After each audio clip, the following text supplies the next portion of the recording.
Então, vamos começar nosso estudo do Evangelho de Mateus. Nós estamos no capítulo 12 do Evangelho de Mateus, né? Já estamos no capítulo 12, senhor Renato. E estamos seguindo aquela passagem do Evangelho de Mateus que na tradução, né, que mais comumente nós adotamos nos grupos de estudo do Evangelho, dentro das casas espíritas, que é a tradução do Haroldo Dutra Dias, né, da Federação Espírita Brasileira, é intitulada como Jesus e o Beelzebul. E é oportuno que esse título faça parte da tradução e que a sequência de versículos que nós estamos estudando tenha esse título, porque o nome Beelzebul, ele é chave no entendimento. Olha só, que curioso. Ele é chave no entendimento de todos os versículos. Vamos lembrar o que narram esses versículos? Para saber por que essa palavrinha, ela é uma palavrinha que decodifica uma série de aspectos. Bom, começa com a apresentação de um endemoniado, e esse endemoniado ele também era cego e também era mudo. Lembram disso? E Jesus cura esse endemoniado que também era cego e também era mudo. Isso desperta admiração na multidão, na turba que acompanha o fenômeno, e essa turba se refere a Jesus como um filho de Davi, Ben David, né? Fazem a referência a ele como um Messias glorioso, o Messias Rei dos Reis. E aí nós trabalhamos com uma característica do judaísmo messiânico, né? Do tempo de Jesus, porque tem o judaísmo messiânico contemporâneo, né? No tempo de Jesus, que se aguardava a vinda de dois Messias. Um seria da linhagem de José, do Egito, da casa de Efraim, o outro da linhagem do rei Davi, portanto, da casa de Judá, né, da tribo de Judá.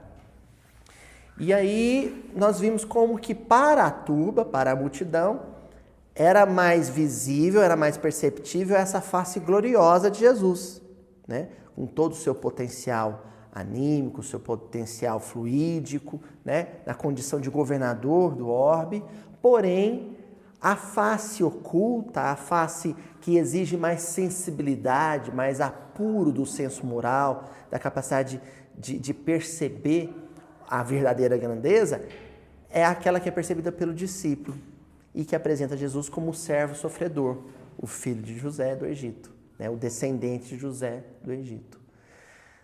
E aí, em seguida, com muito despeito, com muito ressentimento e com muita inveja, um grupo de fariseus fala: ele não é o rei dos reis, não. Ele não é filho de Davi, não. Ele é filho e servo de Beelzebul. Ele é um dos Baalim. Nós já vamos explicar o que é, viu, gente? Ele é um dos deuses, um dos demônios que servem a Beelzebul. E essa autoridade que ele tem sobre os demônios vem disso. Por isso que ele expulsa e o demônio vai embora, né? Aí na semana anterior, continuamos nessa semana, Jesus começa a dar uma resposta para essa postura maledicente desses fariseus, né? Nós vamos trabalhar primeiro com a superfície, com a primeira camada, para entender o contexto, e depois a gente vai aprofundando. O que Jesus diz? Jesus pega e vai dizer o seguinte: olha, o que vocês estão falando é uma incoerência. Se eu fosse um demônio, eu ia querer que esse demônio ficasse no corpo dessa pessoa. Eu não ia expulsar ele. Concorda? Porque demônio não trabalha contra o trabalho de outro demônio. Demônios trabalham juntos. Entenderam? Se eu fosse um demônio e afugentasse esses demônios e impedisse eles de fazer o mal, eu estaria marcando um gol contra. Eu estaria trabalhando contra o time. Então não tem sentido o que vocês estão dizendo. Aí ele fala assim: olha, numa casa, num reino, não pode estar dividido. Porque se o reino, o time, a casa estiver dividido, a casa desmorona. Então, eu não poderia estar trabalhando contra os demônios, se eu fosse demônio. Se eu estou trabalhando contra eles, é porque eu não sou demônio. Essa é a primeira camada, tá? É a camada literária. É o que diz explicitamente o conto, a narrativa, a passagem. Até aí tudo bem? Mas como não nos interessa tanto a camada literária, nos interessa as camadas mais profundas, a semana passada nós começamos a partir de um outro nível de entendimento. O que era esse outro nível de entendimento? Bom,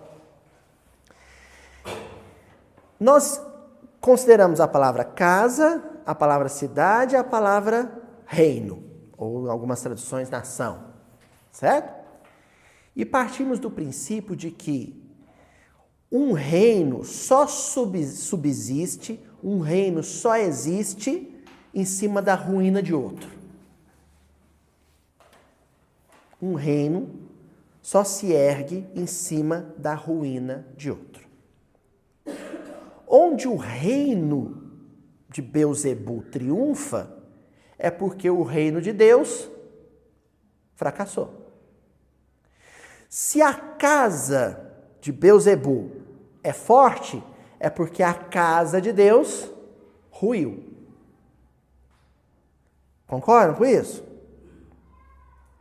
Não se pode servir a Deus e a Mamon. Se você serve a Mamon, é porque você não serve a Deus. Se você serve a Deus, você não serve a Mamon. Até aí tudo bem? Mas qual que foi a nossa linha de raciocínio para entender isso? Qual que foi?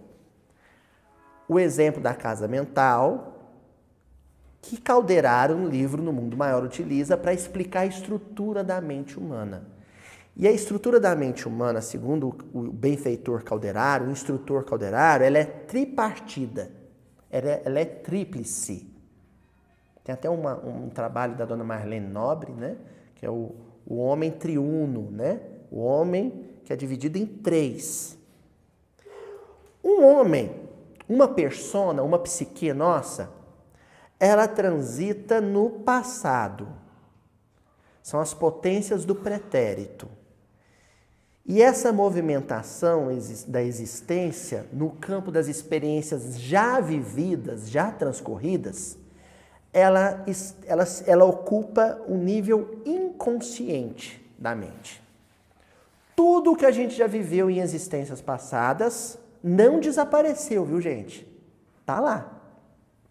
Todas aquelas personas, aquelas personalidades que nós assumimos em todas as existências do passado, o guerreiro, o agricultor, o professor, o pai, o filho, o avô, o japonês, o brasileiro, o americano, tudo que eu já fui, na verdade eu ainda sou.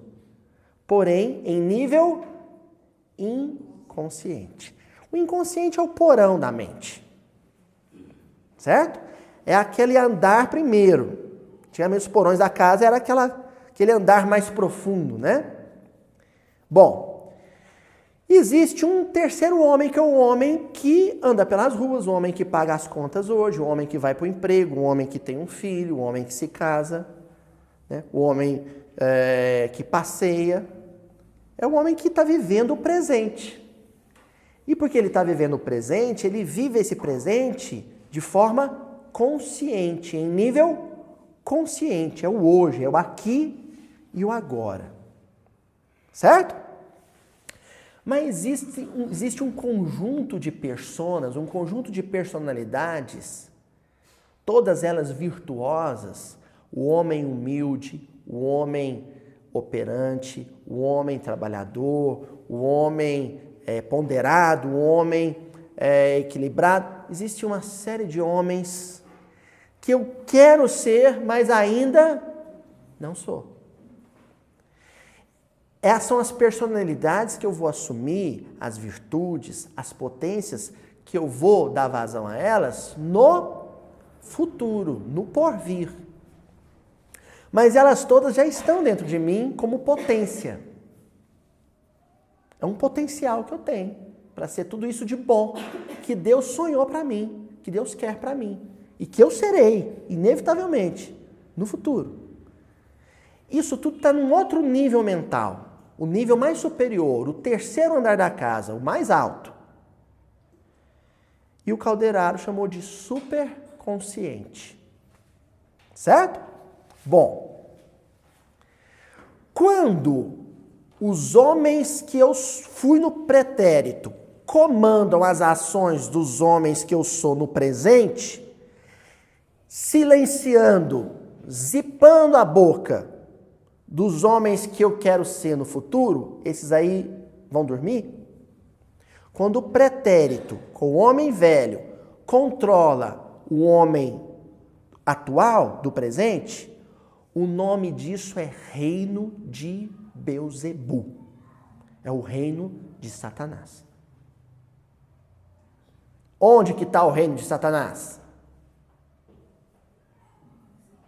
Na minha intimidade mental. Quando eu dou um rugido e um soco na mesa, eu recorri às minhas experiências no reino animal, bestiais. O bicho que um dia eu fui na jornada evolutiva, ele possuiu, se apossou do homem de hoje, e o homem de hoje se comportou como se comportava há milhões de anos atrás. De forma bestial, como fera, homem fera. É o homem reptiliano, né? É o homem serpente, é o homem caninana. Certo? Só completar, Flavinha. Agora, quando esse potencial futuro, seu Adelmo, esse homem virtuoso do futuro, que eu preciso ser, que eu quero ser, quando ele se aposta do homem do presente, quando ele comanda, ele assume o controle, a gerência das ações do homem de hoje, quem está reinando é Deus. Porque essas virtudes, que um dia eu as terei todas elas são virtudes divinas. É o homem que realmente será a semelhança, imagem e semelhança de Deus. Aí é o reino, é o império de quem? De Deus. É o reino de Deus. O reino de Deus está, a gente fala muito entre vós, não é? Em vós, dentro de vós. É o reino de Deus, entendeu, Aninha? Por que nós estamos trabalhando com essa oposição? Fala, Flavinha, antes de eu avançar. Não, sério, na verdade, eu ia te perguntar como fazer para não deixar essas personalidades ou essas situações vivenciais não tomar conta do nosso presente. É o estudo de hoje. Não, mas na verdade você já respondeu. Vamos... Permite Isso. superior, tome posse. Não, mas tem um método por aí. Não é assim, eu quero homem do futuro, se aposta de mim, não é? Não é assim. Para explicar o que você está me perguntando, a gente começa a partir da origem da palavra Belzebu. E para entender por que ela aparece aqui. E por que estudá-la é oportuno. Existe uma parte da comunidade cristã que tem horror à palavra e não, atrai tudo de ruim, não vamos nem tocar nesse assunto. E existe uma parte que não estuda o conceito, porque Belzebu, Satanás, é um conceito, não é uma persona. Não é um indivíduo, sabe, que se opôs eternamente a Deus. Nada se opõe eternamente a Deus. Não é um ser mitológico, não é, né? Que seja real. Aliás, é um ser mitológico, mas é mito. Se é mito, não é real. Se é mito, não é real. Entendeu? Então, o que a gente tem que estudar é o conceito Belzebu, Satanás. Inclusive, hoje, na reunião de hoje, nós vamos diferenciar os dois. Mas calma aí, Juju, não anota ainda não. A Juju sempre anota a palavrinha do dia, ainda não. Vamos primeiro ver o Belzebu. Quando os fariseus vão se referir a Jesus, eles falam de Belzebu. No tempo de Jesus, no século I, nos dias que Jesus andou pela terra, pelo plano físico, Renato, Belzebu era um adjetivo utilizado para se referir às divindades dos povos pagãos, de uma forma generalizada, porque acabou se tornando sinônimo de demônios, ou daimones, como deixou o Haroldo na tradução dele. demônios, entidades malignas. Então, genericamente, Beelzebu e os seus gênios, os seus diabinhos, os seus capetinhos. Né? E isso se torna algo muito forte dentro da tradição judaico-cristã. Até os nossos dias, nós sabemos muito bem disso. Agora, a gente tem que ir na etimologia da palavra, porque ela, na verdade, é uma corruptela, e uma corruptela pejorativa, uma apropriação linguística, uma modificação linguística, fonética, inclusive, mas bem pejorativa. É uma zombaria dos judeus em relação à religiosidade pagã. Por quê?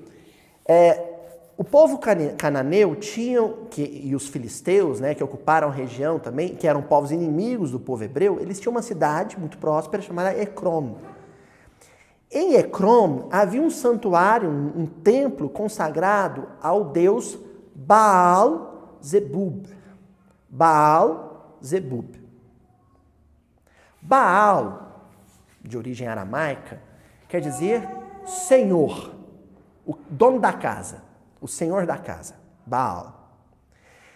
Zebub vem de uma raiz de origem aramaica, que assim, é muito difícil de ser pronunciada, mas fazendo a transliteração, dentre as nossas consoantes, seria um Z, um B e um L, pra vocês entenderem, né? Então, essa raiz, ela quer dizer alto, aquilo que está elevado. Um Baal, Zebub, seria um deus acima dos outros, pairando acima dos outros. Porque cada uma dessas regiões e dessas cidades pagãs tinha o seu Baal. Entenderam? Mas o Baal de Ecrom, ele era o pai de todos. Ele era o Senhor exaltado, o Senhor acima dos demais. Baal Zebub. Até aí tudo bem? Esse Deus, que era o pai dos outros, por isso que eu falei Baalim. Baalim é plural de Baal. O Baal, que é o pai dos outros Baais, não sei se o plural em português seria isso, mas não é. Em hebraico, Baalim. O pai dos outros, o Deus que é o pai dos outros, que é um Deus exaltado, acima dos demais, maior que os demais, mais elevado que os demais, daí o Zebub, ele era também o Deus da fertilidade. Porque a cidade de Ecrom ficava numa planície, entre o deserto da Judéia e entre o litoral. Uma das poucas planícies na região, porque a região é muito escarpada. E porque era uma planície, tinha um potencial agroexportador muito forte. Agroexportação, agronegócio naquela época. Eles produziam para abastecer a região, mas eles também negociavam grãos com outras regiões. E justamente para produzir em larga escala, eles já faziam uma coisa que hoje se faz bastante, né? Porque eles desmatavam. Eles promoviam, né, processo de arroteamento, derrubavam árvores. Quando era cedro, comercializavam esse cedro, mais a região norte, né? Negociavam esse cedro, grãos. Era um povo comerciante. Era um povo muito ligado a negócios, ao dinheiro. E o Baal, Zebu, era o deus disso. Era o deus da prosperidade, da fertilidade.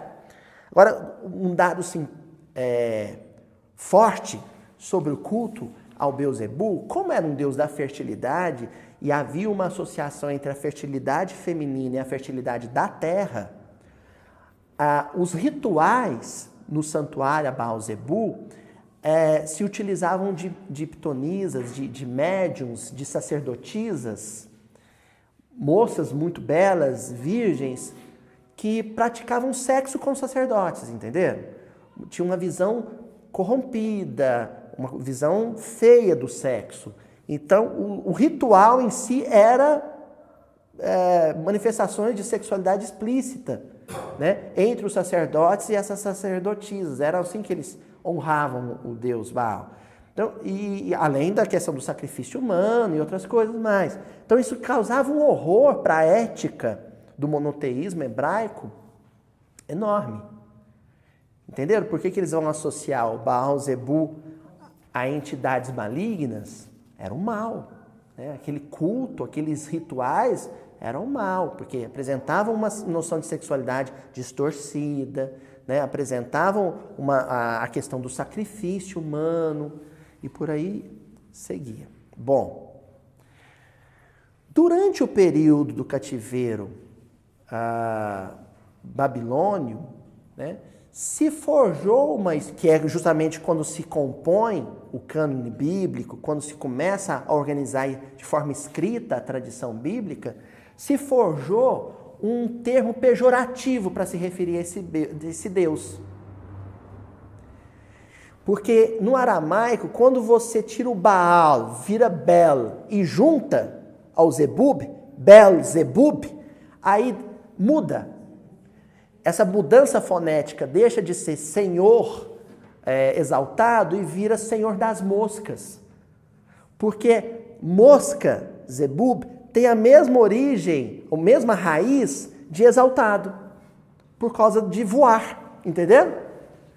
Exaltado, aquilo que está no alto, e a mosca é aquilo que voa. Então tem a mesma raiz. Isso é muito comum no aramaico e, consequentemente, no hebraico, né? Uma mesma raiz dá origem a um mesmo campo semântico. Tudo que tem a ver com voar, estar no alto, tem essa mesma raiz, entendeu?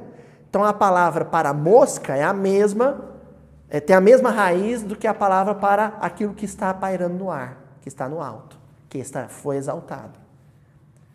Então virou o Senhor das moscas. E a mosca era uma coisa muito mal vista na cultura hebraica.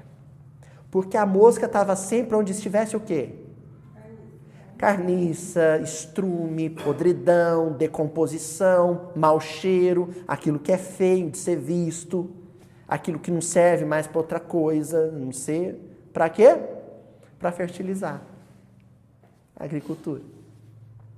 Mas tem um outro aspecto também que tem que ser considerado. Tem um historiador, muito curioso o trabalho dele, que é o Robert Deacon. O Robert Deacon, ele estuda o ambientalismo na antiguidade. Ele, por exemplo, é o cara que descobriu que nos códigos civis na região da Babilônia já constavam algumas regras, algumas leis relativas à preservação da mata ciliar nos rios, no rio Tigre, no rio Eufrates. Havia uma preocupação já ambientalista na Antiguidade Oriental, olha que curioso. E o Robert Deacon, ele estuda isso. E aí, quando eu estava na faculdade ainda, eu li um texto dele, curioso, que ele falava sobre como no monoteísmo ético hebraico havia também uma condenação à forma de agricultura praticada pelo povo cananeu, que era uma forma de agricultura perdulária. Era um agronegócio predador mesmo. Eles destruíam, eles derrubavam árvores e plantavam aquelas grandes plantações e isso perturbava o ecossistema, óbvio, né? A biodiversidade da região ficava perturbada. E aí morriam, como eles já faziam processos de drenagem de pântanos, acabava com pântano, acabava com sapinho, por exemplo, com a rã. E aí aumentava a população de moscas, pragas. Hoje o pessoal do agronegócio resolve isso fácil, né? Com pesticidas e agrotóxicos, né? Porque hoje a gente é super civilizado, agora a gente, né? Esse povo era atrasado, a gente usa pesticida, agrotóxico. Bom, eu vou falar que eu estou sendo irônico, porque senão alguém vai dizer, Luísio defende o uso de pesticidas, né? Estou sendo irônico, viu, gente? Nessa época não, então se associava já a questão das pragas, a esse agronegócio perdulário que se praticava no entorno da cidade de Ecrona. Mas ainda existe um outro fator, para eles chamarem o Deus dos cananeus de Deus das moscas. E esse tem muito a ver com o nosso cotidiano hoje em sociedade. Quando você tem uma carniça, seu Adelmo, e as moscas estão todas lá, como é que elas ficam em volta? Em fila, ordeiramente. Como é que elas ficam? É o caos, não é? Um mosqueiro, né? Um enxame de moscas é o caos. Vocês sabem por quê? Porque a mosca é um bicho individualista. A mosca, ela só reproduz o dia com a outra mosca e pronto, agora cada um por si. E elas disputam o mesmo espaço, e elas disputam o lugar onde elas vão depositar os ovos, e elas disputam o mesmo alimento, e não há entre elas harmonia, acordo possível. Entenderam? Não existe ordem num grupo de moscas. É o caos. Os indivíduos neles não estão em harmonia uns com os outros. Diferente de um outro inseto.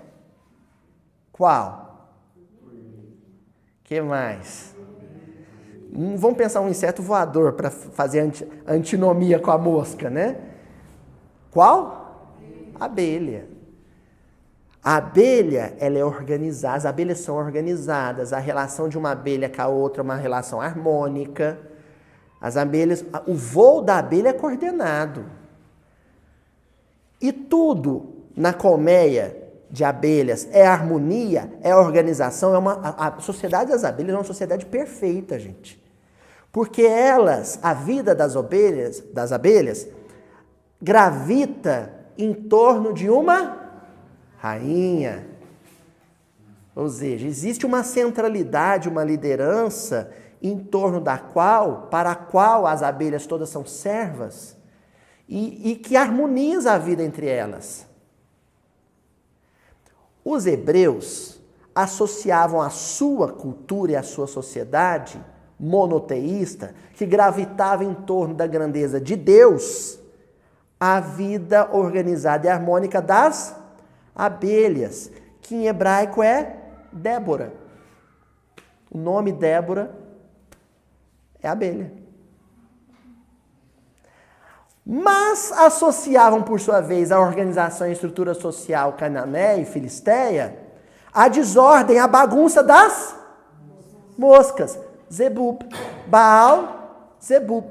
Ou Beuzebu. Curioso isso, né?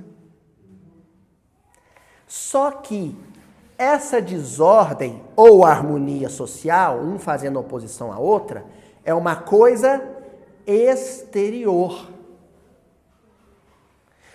Uma sociedade onde Deus reina, Deus governa, é uma sociedade harmoniosa.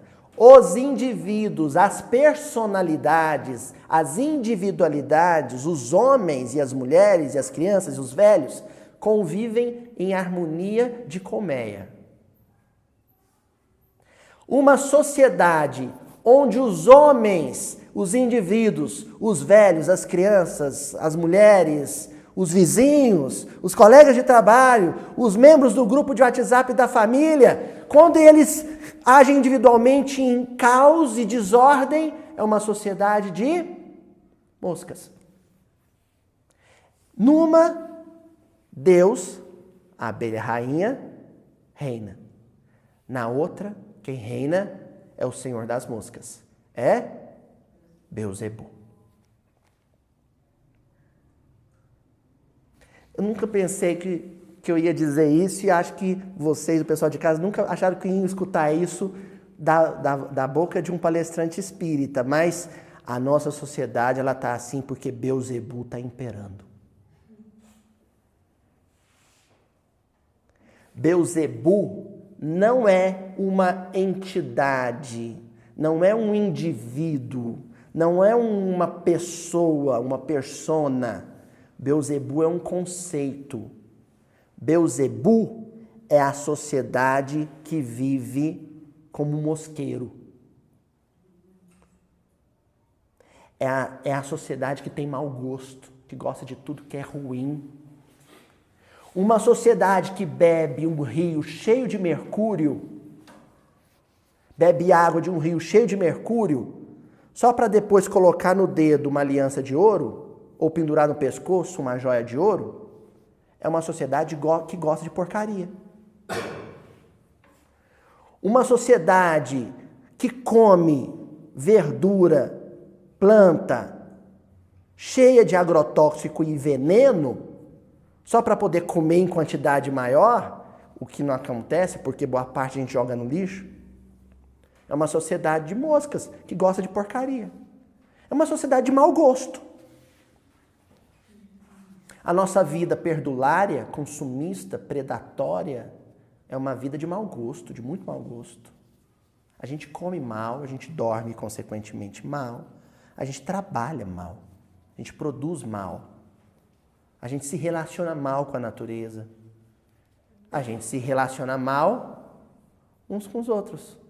Uma sociedade de moscas. É o país, é a cidade, é a nação que pertence a Beelzebu. Nesse sentido, o relacionamento dos urubus, que é o de mosca, tá? São egoístas, são isso, são aquilo. Mas são seletivos. Se tiver alguma coisa estragada, olha para você ver como é que é. O urubu vai na cabeça. Mas se tiver estragado ou envenenado, ele não. Simplesmente. Olha só que interessante, sabe? Ela está falando assim, de um bicho que foi envenenado, uma coisa que... O urubu não vai, né? Um bicho que foi picado de cobra, por exemplo, o urubu não vai. A nossa sociedade é seletiva. Mas de uma seletividade individualista. Para mim, o melhor para o outro é porcaria. Que nem um abutre. Quer que eu te dê um exemplo, seu Adel? Vou dar um exemplo agora e tomei aí, vou dar um exemplo e pronto, e vou dar um exemplo. E pronto. Eu tô com 40 anos, o meu cabelo tá branquinho, né? Agora que eu fui no pet shop, dá para ver o branco. A gente com 40 anos, cabelo branco, a gente já... Mas vocês sabiam que o ídolo de muita gente, o rapaz lá da Apple, né, que desencarnou já, qual que é o nome dele mesmo? Steve Jobs. Vocês sabiam que os filhos dele não usavam iPhone?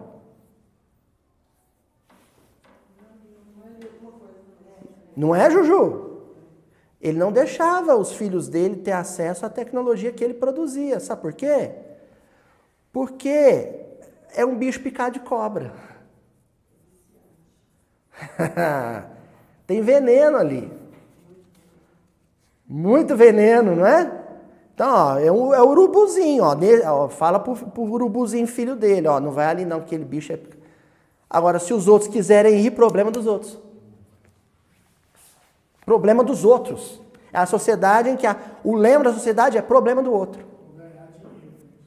Vou ganhar dinheiro com isso. Quer dizer, se é ruim, por que você ganha dinheiro com isso? Por que você oferta isso para os outros? Se é ruim, por que você oferece isso para os outros? Está entendendo? Beelzebu reina. Mas aí acontece uma coisa curiosa nesse versículo de hoje. Agora nós vamos ler o versículo. Acontece uma coisa poderosa, aliás, no versículo de hoje. Que é o versículo 26. Olha o que Jesus vai dizer. Se Satanás expulsa Satanás, dividiu-se contra si mesmo. Como então permanecerá de pé o seu reino? Na hora de dar a resposta para os fariseus, ele não usa a palavra Beelzebu. Ele usa a palavra Satanás. Satanás. Satanás vem, em grego seria Satanás mesmo. Agora em hebraico, que é de onde vem a palavra, vem do radical Satã. E Satã quer dizer o inimigo, o adversário. O que põe a armadilha. Para uma tradução mais literal, aquele que arma o escandalon, né? A armadilha onde eu vou cair. O inimigo. Escândalo vem de escandalon, que quer dizer armadilha. Pedra de tropeço, é um tipo de armadilha. Você põe a pedra na frente para o outro levar um tombo. Satã é o adversário. Satã é o inimigo. Satã que expulsa Satã. Olha que interessante. O expulsar, a palavra expulsar em grego quando a gente olha o texto em grego, é ekbalo. O verbo expulsar, ekbalo. Ekbalo é botar para fora a força, mas da casa. Botar para fora da casa. Ekbalo, quer dizer, expulsar. Satanás coloca para fora da sua casa Satanás. Quando aparece uma mosquinha na casa de vocês, uma mosca varejeira, aquela verde enorme, a mosca azul, e você está fazendo comida, o que você faz com a mosca? Hein? Você não vai matar, Dona Cíntia, porque na hora você está com um pano de prato na mão. Se você matar a mosca com um pano de prato, né, é muito nojento. Sabe o que você tem que fazer? Joga fora o pano de prato. Né? Mas você sabe o que é o mais certo fazer? É expulsar. E lá fora você faz o serviço. Né?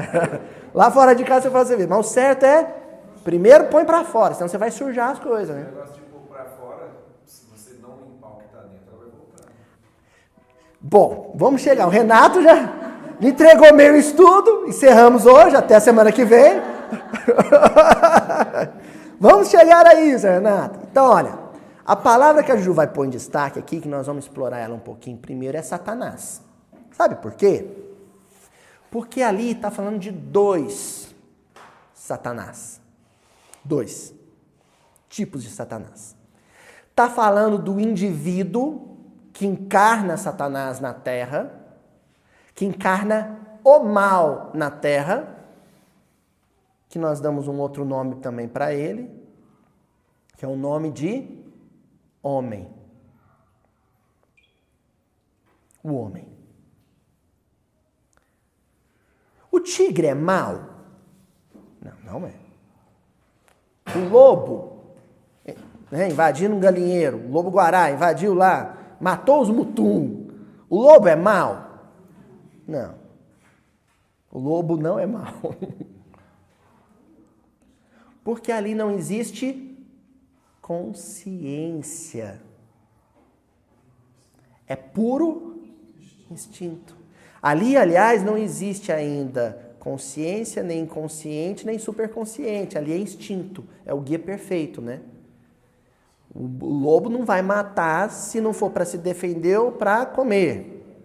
Mas é no estágio evolutivo em que ele se encontra. O homem não pode fazer isso. Porque se o homem faz isso, ele é mau. Aí é o mal. Satanás. Mas existe uma outra denominação para Satanás, que é o maligno, o sentimento ruim.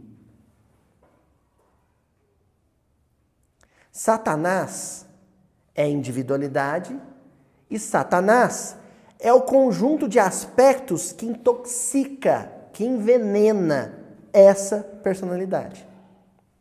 Ah, Luiz, eu ainda não entendi do que você está falando. A Igreja Católica já ajudou a gente nisso. Olha que ironia, né? A gente que fala tão mal da Igreja Católica na Idade Média, a Igreja Católica na Idade Média nos ajudou a delimitar. O que é esse outro Satanás? Que não é uma personalidade, que não é o homem nas suas manifestações ruins. É o mal nele. Nós estamos falando dos 7 pecados capitais. Esses 7 pecados em mim é Satanás. Quando eles se manifestam por mim, quem vira Satanás? Eu. Satanás, equibalo, põe para fora, Satanás. Se livra, se liberta dos 7 pecados capitais. Os 7 pecados fundamentais. Os 7 pecados que são a mãe e o pai de todos os erros humanos. Até aí tá legal? Hoje está meio complicado, mas é assim mesmo. Nós não temos que avançar em cima disso. Sabe o que vai ajudar a gente a entender? Um versículo que parece mais difícil que o de hoje. Lá em Lucas, no capítulo 11, versículos 24, 25 e 26. Olha o que Jesus vai dizer. No capítulo 11, 24, 25 e 26, versículo 24, 25 e 26, de Lucas. Quando o espírito imundo sai do homem, sai do homem, anda por lugares áridos, procurando e não achando. Diz, voltarei para a casa de onde saí. E ao chegar, acha varrida e adornada. Depois, vai e leva mais 7 espíritos piores do que ele, que ali entram e habitam. E o último estado daquele homem fica sendo pior do que o primeiro. Espera aí, Luiz, você está usando um versículo mais difícil para explicar o versículo difícil de hoje? Vamos lá, vamos com calma. Quando o espírito imundo sai do homem, espírito imundo, Satanás. Satanás, sentimento. Todos nós temos um sentimento que é o nosso calcanhar de Aquiles. Um sentimento que é a nossa pedra de tropeço. Um sentimento que é o espírito imundo em mim. Dos 7 pecados, tem um que é a minha criptonita.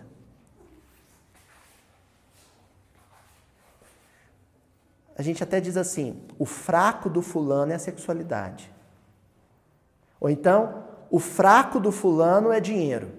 Com dinheiro ele vira um bicho. Ou então, fulano é uma pessoa maravilhosa, honesta, generosa, mas quando sai do sério... Vocês acham que convém a gente listar, né? Vamos lembrar? Vamos lá? Soberba, ou a vaidade, né? A vaidade. Então, vamos lá. Soberba.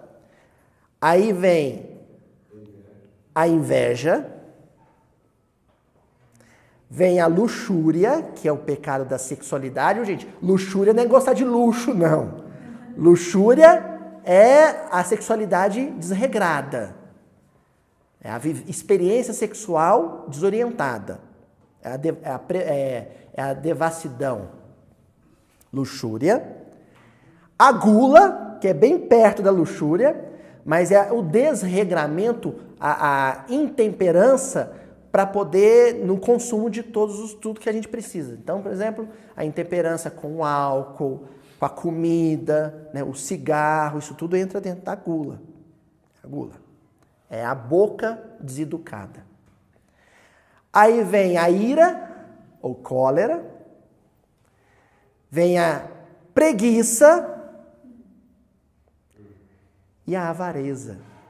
Lembramos de todos? Vaidade, luxúria, gula, preguiça, avareza, ira. Tá faltando um, hein? A soberba, né? A vaidade. Lembramos de todos? Pois é. Geralmente tem um deles que é a minha obra de séculos. Eu vou reencarnar e reencarnar e reencarnar e eu estou batendo naquela mesma tecla, tropeçando naquela mesma pedra. É o espírito imundo. Mas esse espírito imundo me dá paz, me dá sossego? De vez em quando? Dá. Num período de 3.000 dias, as evangelizadoras, presta atenção, hein? Num período que André Luiz disse que dura 3.000 dias ou 7 anos. Que período é esse? O sono da miniaturização, aí vai para o útero da mãezinha, ali o espírito imundo vai dormir um sono de 7 anos, num lugarzinho da casa mental chamado inconsciente. O Chico, o espírito imundo que habita nele, muito embora que hoje ele fez uma sujeira na fralda que era um espírito imundo, que Nossa Senhora, terrível, mamão puro. Então o meu Chico, está dormindo. Vai dormir, entendeu? Até os 7 anos de idade. Vai dormir. Está lá. Vamos continuar lendo o que acontece? Anda por lugares áridos procurando e não acha, e não achando diz: voltarei para a casa de onde saí. Os lugares áridos, o deserto que ele vai ficar, onde ele vai ficar, é o inconsciente. Quando o espírito mundo diz: voltarei para a casa de onde saí, ou seja, voltarei para o patamar, o ambiente, o estamento, o andar de onde eu saí, é que ele vai aflorar para o consciente. Dos 7 anos em diante, você começa a observar claramente na criança que ela começa a manifestar aquele ponto mais negativo da personalidade dela. É uma fase da infância que os pais precisam estar muito, muito atentos para observar e identificar. Entendeu, Renato? Uns 7 anos. Dos 7 anos em diante, ali, se a criança, se o ponto fraco dela, se a criptonita dela, se dos 7 pecados capitais, o pecado maior é a avareza, você já começa a perceber a criança com alguma dificuldade com dinheiro, por exemplo. Aniversário da criança tem sempre aquela tia que leva de presente um dinheirinho, não é assim? Embrulha num papelzinho, né? Às vezes, coitado, não deu para comprar o presente na loja, entrega para a criança. Ali o menino já gruda no dinheiro, às vezes o pai está passando aperto, fala assim, filho, empresta para o papai o dinheiro, para o papai comprar lata de leite para você, por exemplo. E ele, não pai, o dinheiro é meu. Opa, já identifiquei qual é o espírito imundo ali. A avareza. A avareza. Até a sexualidade desorientada, se é um espírito que traz essa mácula, começa a perceber dali em diante. Você ficar bem atento, você começa a perceber. A cólera se manifesta mais fortemente. Enfim, mas sabe o que vai acontecer? Né? Não há nada tão ruim que não possa piorar, no nosso caso, no nosso estágio evolutivo, né? Voltarei para a casa de onde saí e ao chegar, acha varrida e adornada. Sabe por quê? O espírito encarnado passou 7 anos puro. É a pureza infantil. É a inocência infantil. Encontrou a casa limpinha, sem bagunça. Depois, vai e leva mais 7 espíritos piores. Um vício arrasta todos os outros. Nunca se manifesta sozinho. Toda gangue tem o seu chefe, mas o chefe da gangue não age sozinho. Um vício vai despertar, acordar os outros 7. Opa, Luiz, para aí, tem um problema de matemática aí. Eu sei que você é professor de história, você fez as contas erradas. Porque se o espírito imundo é um dos 7 pecados capitais, como é que ele vai acordar os outros 7? Só tinha mais 6. Eu guardei essa para o final. Não contavam com a minha astúcia. Um dos 7 pecados capitais vai acordar, despertar os outros 6 pecados capitais. Quando os 6 acordarem, isso, gente, lá por volta dos 7 anos de idade, a algazarra, o mosqueiro vai estar feio mesmo na adolescência. É ou não é? Por exemplo, vou dar um exemplo de como uma coisa puxa a outra. O menino tem problema com sexualidade. Com 15 anos, ele tá doido para sair com a molecada porque ele combinou de encontrar com os colegas para ver vídeo pornográfico. Aí a mãe fala para ele assim, não filho, você não vai sair hoje à tarde com seus colegas porque você vai ficar em casa para ajudar a mãe a lavar a louça. Aí o menino, por conta da sexualidade desorientada, fica irritadíssimo e faz o quê? Dá um chute no fogão, na geladeira, e dá um berro, e bate porta e grita com a mãe. Cólera. Aí, ele vai lá para esse encontro de manifestação sexual desorientada, deseducada com os colegas, e lá algum colega que tem problema com álcool oferece o álcool, o menino já pega e cai no álcool. Gula. Porque o padrão vibratório lá era baixo, ele entrou no álcool. Aí porque ele sabe também que vai ter uma mocinha da escola que vai participar dessa algazarra, ele fica muito vaidoso também, né? Uma vaidade física mesmo. E aí ele fala com a mãe, e a senhora deixa eu sair e eu quero uma camisa nova. E a mãe não estava podendo comprar a camisa. Enfim, você percebe, é um quadro tipicamente adolescente esse que eu estou descrevendo, não é? Um demônio acordou os outros 6. Aloísio, mas aqui fala em 8. O espírito impuro mais 7.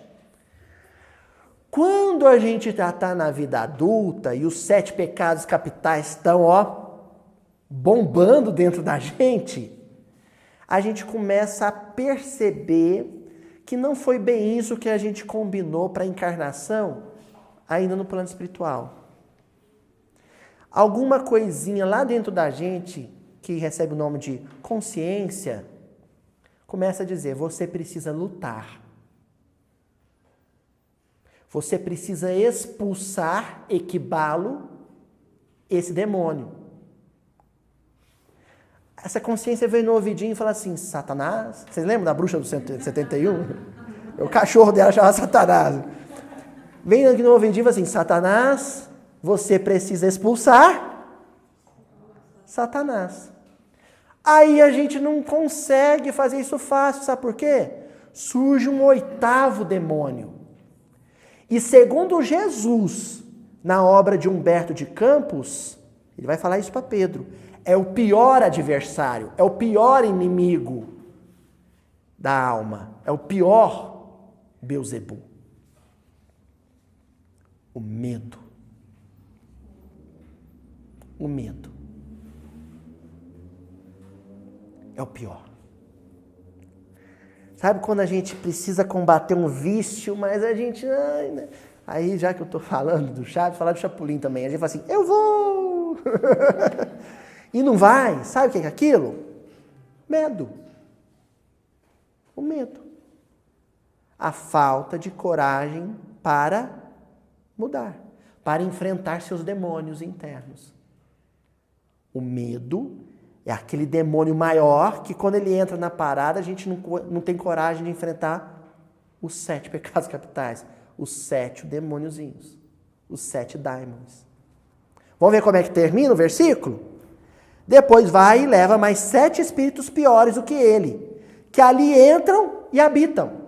São 7 piores porque aquele que eu já considero como o meu espírito impuro, o meu vício principal, contra ele eu tenho algumas armas. E eu já tenho consciência da existência dele. Os outros não. Os outros me pegam de surpresa. E eu acho que eles não existem. Não, eu tenho um probleminha em caíra. Mas vaidoso eu não sou. Pronto. Cai pela vaidade. Não, eu tenho um probleminha com a gula, realmente. Mas com a sexualidade, com a luxúria, eu não tenho, não. Pronto, é nesse que vai cair. É nessa pedra que vai tropeçar. E o último estado daquele homem fica sendo pior que o primeiro. O último estado e o primeiro estado. O primeiro estado, 3.000 dias. Os 7 primeiros anos da existência. O último estado é o que vem depois disso. A existência humana, depois que encerra a infância, é uma existência de equívocos, tropeços, quedas, problemas de ordem moral que pareciam não existir e de certa forma não existiam na infância. Por isso que desencarna novinho. Antigamente o pessoal fala assim, fulano morreu anjinho. Porque foi uma solução que os concílios da igreja encontraram para esse problema. Tá, desencarnou antes dos 7 anos de idade, ou antes da primeira comunhão, né, com 10 anos de idade, então não teve pecado. Se não teve pecado, não vai para o inferno. Mas também não deu tempo de vencer os pecados. Se não vencer os pecados, não vai para o céu. Para onde vai? Purgatório. Entenderam? É anjinho, é inocente, é puro. Não tem maldade. Esse versículo de Lucas ajuda a gente a entender melhor isso aqui. E por que Jesus usa a palavra Satanás, o adversário, e não Beelzebul? Porque Beelzebul dá a ideia da desorganização social externa, a desordem, o desequilíbrio, a perturbação de uma comunidade inteira.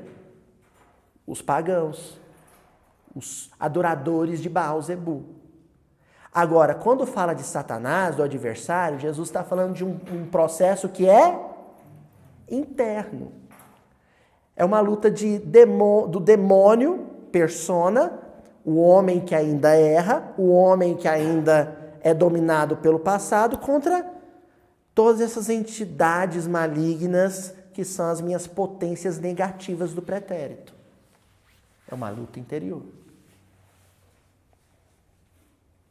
Entenderam isso? É meio complicado, mas é por aí. É basicamente isso.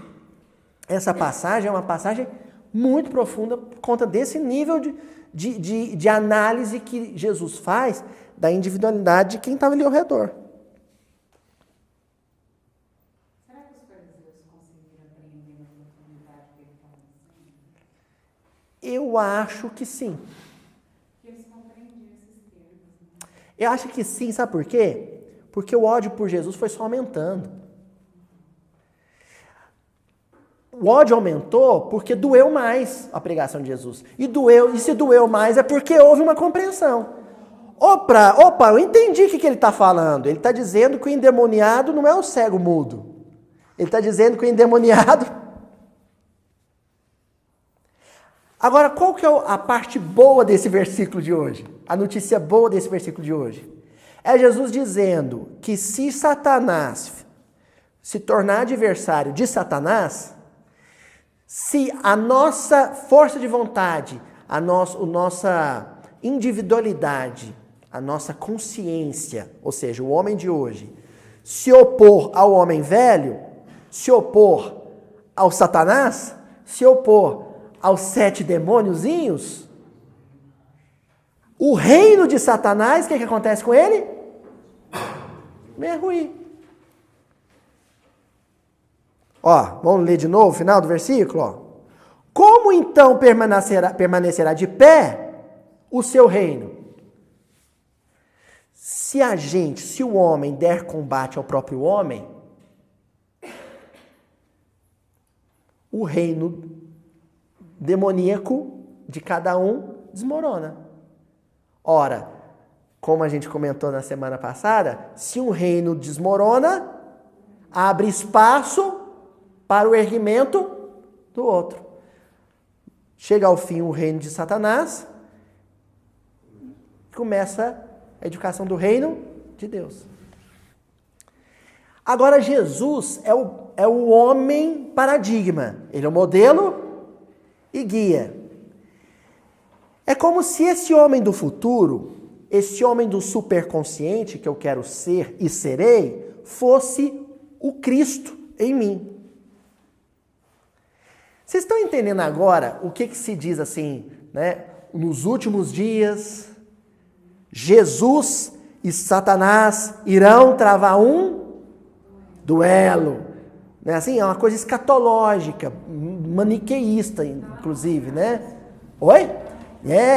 Jesus vai esmagar a cabeça da serpente, né? Jesus vai vencer Satanás, vai lutar com Satanás. Essa coisa que o pessoal traz para um nível literal demais, né? Imagina Jesus com uma espada na mão, né? Ou com uniforme de MMA, no octógono com Satanás. Isso acontece de fato, mas uma perspectiva psíquica. Jesus vai vencer sobre Satanás. Ou seja, o homem do futuro vai triunfar sobre o homem do pretérito. E quem vai usufruir dessa vitória é o homem do presente. É o reino de Deus. Todo Satanás vai virar anjo. Oi? Todo Satanás vai virar anjo. Todo demônio vai virar anjo. Graças a Deus. Todo demônio vai virar anjo. É isso, seu Adel. Um dia, as 3 personalidades vão se fundir ao homem triuno, né? Os 3 patamares vão se unir num patamar só. A casa tripartida vai virar um grande palácio real, com um salão real. E no centro do salão, né, o trono do rei. O homem do futuro vai governar, vai reinar. Cristo vai reinar em mim. Quando eu falo assim, o Paulo diz, né? Já não sou eu mais quem vive, mas é o Cristo que vive em mim. Ele está falando desse homem do futuro. Que na terra foi personificado pelo comportamento de Jesus, pela vivência de Jesus, pela experiência de Jesus. Bom, para a gente ir finalizando, eu trouxe aqui do livro Boa Nova, no capítulo 7, deixei mais pro finalzinho, porque é um capítulo que já foi muito estudado, né? O pessoal tem DVD gravado, o Arthur Valadares comentou esse capítulo, o Haroldo Dutra comentou, então não vou ficar muito chovendo no molhado. Mas esse capítulo 7 do livro Boa Nova se chama A Luta contra o Mal. E olha aqui, é meio bonitinho assim, a inocência que a gente vai observar aqui no discípulo. Olha só, de todas as ocorrências da tarefa apostólica, os encontros do mestre com os endemoniados constituíam os fatos que mais impressionavam os discípulos. Os discípulos de Jesus, os 12 do colégio apostólico, quando viam Jesus travar embates com desencarnados sofredores, né, que se manifestavam por médiuns encarnados, eles achavam aquilo o máximo. É famoso exorcismo, né? Ou a desobsessão, né? Então Jesus falava com o espírito e o espírito ia embora e o endemoniado caía e eles, uau, Jesus é 10, né? Jesus é ninja, ele é Jedi, né? Né? Jesus deu um paranauê lá e o demônio foi embora. Eles achavam isso o máximo, né? A palavra diabo era então compreendida na sua justa acepção. Segundo o sentido exato da expressão, era ele o adversário do bem. Simbolizando o termo, dessa forma, todos os maus sentimentos que dificultavam o acesso das almas à aceitação da Boa Nova. E todos os homens de vida perversa, que contrariavam os propósitos da existência pura, que deveriam caracterizar as atividades dos adeptos do Evangelho. Calma aí, vamos explicar isso aqui, ó. Então, Humberto de Campos está dizendo aqui que a palavra Satanás, a palavra, né, em hebraico Satanás, diabo, que ele está dizendo aqui, não era pelos discípulos entendida na sua justa acepção. O que é justa acepção? No seu sentido original, de adversário. O adversário é alguma coisa que mora em mim. Mas quando esse adversário que mora em mim, que são aqueles 7 demôniozinhos, aqueles 7 espíritos impuros que moram em mim, quando eles triunfam em mim, eu me torno o maligno, eu me torno Satanás, eu me torno o diabo. E se eu estou desencarnado, é a mesma coisa. Então, o processo obsessivo que a gente chama é quando um diabo desencarnado tem muita influência sobre um diabo encarnado. E ambos são diabos, ambos são Satanás, porque permitiram que internamente aqueles 7 demôniozinhos, aqueles 7 espíritos impuros, triunfassem. É isso que Humberto de Campos está explicando. Por que razão o mestre não lhes transmitia automaticamente o poder de expulsar os demônios malfazejos, para que pudessem dominar os adversários da causa divina? Quem questiona isso é Tadeu. Dos discípulos, o Tadeu é o que mais ficava impressionado com isso. Então ele pensava assim, espera aí, Jesus ele não está otimizando o processo. Para usar um termo do empresariado atual, né, seu Murilo? Né? Ele não está otimizando o processo, ele precisa aprimorar o seu mindset. Né? Ele precisa fazer, sabe o quê? Reúne todos e vai, de uma vez, um golpe só. Agora fica de um em um, isso não está rendendo, Jesus. Não está rendendo. Se era tão fácil a Jesus a cura integral dos endemoniados, por que motivo não provocava ele de vez a aproximação geral de todos os inimigos da luz, a fim de que, pela sua autoridade, fossem definitivamente convertidos ao reino de Deus? Então, o que ele não faz um... né? Sim, salamim, pronto, converteu todos os demônios. Resolveu o problema do mal na Terra. Ele pergunta isso para Jesus. Ele tem o carão de perguntar isso para Jesus. E aí Jesus, né? Tadeu, qual o principal objetivo das atividades de tua vida? Jesus fala para ele. Tadeu, qual é o principal objetivo da tua vida? Que pergunta que Jesus está fazendo para todo mundo, né? Todo mundo é Tadeu aqui, né? Qual que é o principal objetivo da sua vida? Então, pelo o grau de sofrimento que nos causa, assim, que a gente sente cada vez que a gente confere o resultado da Mega Sena e não acerta um número, nem para ganhar outro jogo não ganha, né? Fica claro que o objetivo da sua vida é conforto. Só que aí, como eu passo a ter conforto, eu passo a estar sob o domínio do pior de todos os demônios, que não é um dos 7, é o 8º. Qual que é? O medo.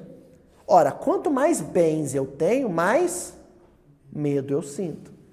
De que algum demônio venha pegar o que é meu. Ou pôr a minha vida em risco, meu corpo em risco, para tomar o que é meu. É a hora que você tem que parar e falar assim, espera aí, eu nasci para isso? Eu nasci para acumular e depois ficar o tempo inteiro com medo de tomarem de mim o que é meu? Isso é o sentido da existência? Jesus está fazendo essa pergunta dura para o Tadeu. Assim, Tadeu, qual que é o objetivo da sua vida? Mestre, estou procurando realizar o reino de Deus no coração. Você então quer realizar o reino de Deus no coração? Você quer fazer o homem do futuro triunfar sobre o homem do passado?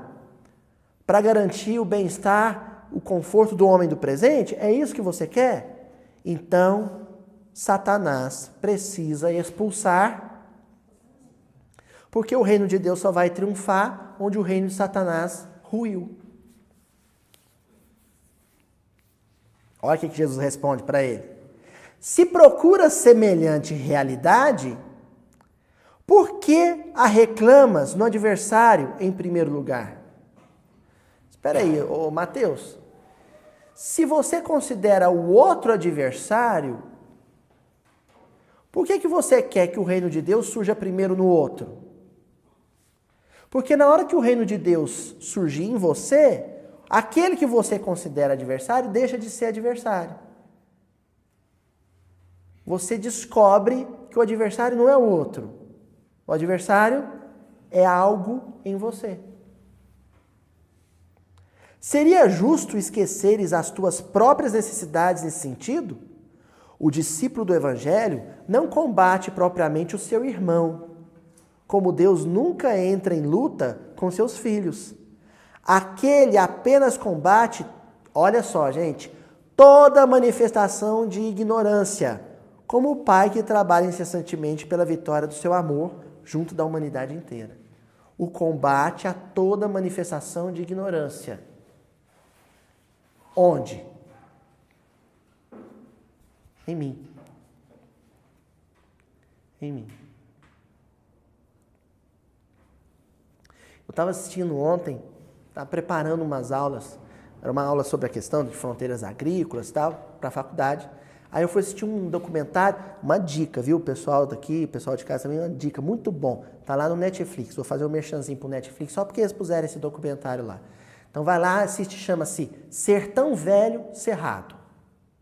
O nome do documentário, Sertão Velho, Cerrado.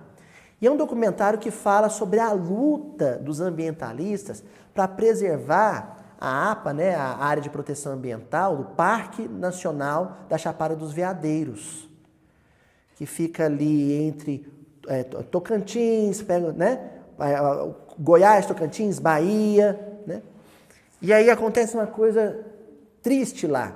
Esse parque ele começou a surgir com 665 mil hectares. Aí ao longo do regime militar foram reduzindo, chegou a 65 mil hectares só, a área protegida, por causa do avanço da fronteira agrícola. Aí, recentemente, em 2017, conseguiram reorganizar e ampliar para 240 mil hectares, aumentar a área do parque. Aí os fazendeiros que tiveram suas fazendas desapropriadas, agronegócio de soja, aquela coisa enorme, né, plantações enormes, em retaliação foram lá e puseram fogo no parque. Foi o maior incêndio ambiental da história do Brasil e o maior do mundo,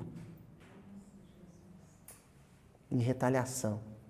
Aí, no documentário, tem entrevista de um dos latifundiários da região. Assim, o sujeito ele tem um faturamento anual de 11 milhões de reais, limpo.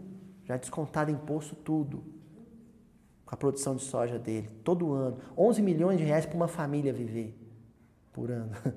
Então, né? Pouco menos de 1 milhão por mês para viver. E ele se orgulha de dizer que ele tem 80 mil hectares de soja plantada. E ele fala isso e diz assim, eu planto soja mesmo, porque isso aqui era uma região inóspita, uma região improdutiva. E os ambientalistas, né?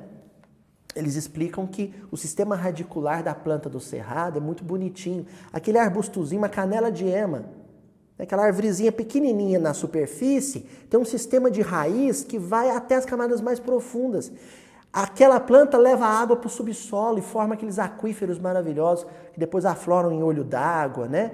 E aquelas cachoeiras que vão irrigar o resto do país. A bacia amazônica depende da água do cerrado. Mas quando se arranca uma canela de ema, de 800 anos, uma planta de 800 anos, se arranca ela e planta um pé de soja, a raizinha da soja desse tamanhozinho, ela só armazena água para a subsistência dela. E o solo não consegue reter mais água, o aquífero vai morrendo. Agora você vê, que coisa louca, a gente vai na Europa, gasta um dinheiro, vai na Europa para ver uma igreja de 300 anos, fica admirado. Nossa, os europeus conservam uma igreja de 300 anos. Aí chega aqui no Brasil, arranca uma canela de ema, derruba um buriti de 500 anos. Era um monumento vivo que a gente tinha, derrubou. E o sujeito falou aquilo assim com uma arrogância, né? Eu estou contribuindo para a grandeza do Brasil com o meu negócio, né? E eu falei, gente, aí eu me lembrei de Jesus com Pedro. Quando Pedro fala, quem que o povo diz que eu sou? Né? E Pedro fala, e vós, quem dizeis que eu sou? No momento, Pedro fala em nome de Deus. Na sequência, Jesus admoesta ele e fala assim, agora quem falou por tua boca foi Satanás. Na hora que eu vi a entrevista desse grande fazendeiro, se vangloriando de ter destruído o cerrado brasileiro, a obra de Jesus na terra, eu falei assim, não é esse homem que está falando. Sabe quem está falando? Satanás pela boca dele. A ganância, a avareza pela boca dele. A gula pela boca dele.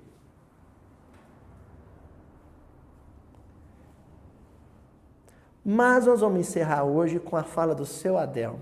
Para ninguém ficar chateado com esse grande fazendeiro da Chapada dos Veadeiros. O seu Adelmo disse hoje que todo Satanás um dia vai ser anjo. Só precisa de uma coisa, vencer o maior demônio, o medo. Ter coragem para mudar, para vencer os demônios internos. E aí, Beelzebu não governará mais o mundo. Seremos uma colmeia harmoniosa, gravitando em torno da bondade de Deus. Né? Até a semana que vem. Agora, eu não li em nenhum trecho da obra básica que o mundo regenerado, os mundos felizes ou ditosos, é um mundo feito por vingadores. O mundo regenerado é um mundo feito por cordeiros.